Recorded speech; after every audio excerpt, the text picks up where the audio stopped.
How did I become associated with Heritage Flight Museum is an interesting story because my brother works up at Intalco, which is an aluminum plant in Ferndale.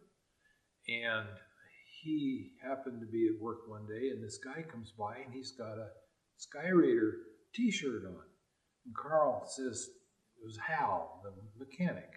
And Carl says to Hal, what's the deal? My brother flew those.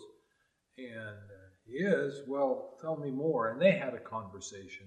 And so then we were visiting. I was visiting with Carl and his family.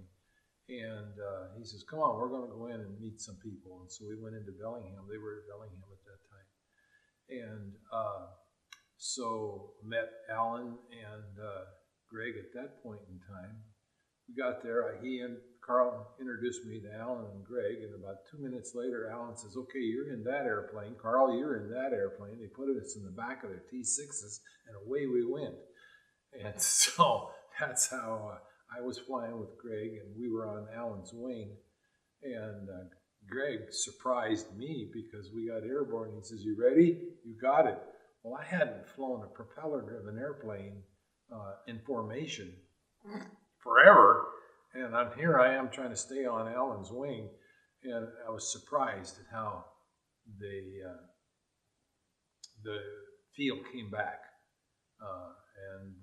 In flying a propeller-driven airplane in formation, you use your feet a lot. You got to rudder the airplane around. And so I pulled in on Alan's wing like that, and Alan turned and looked, and then he says to my brother, well, it didn't take him long to figure that out.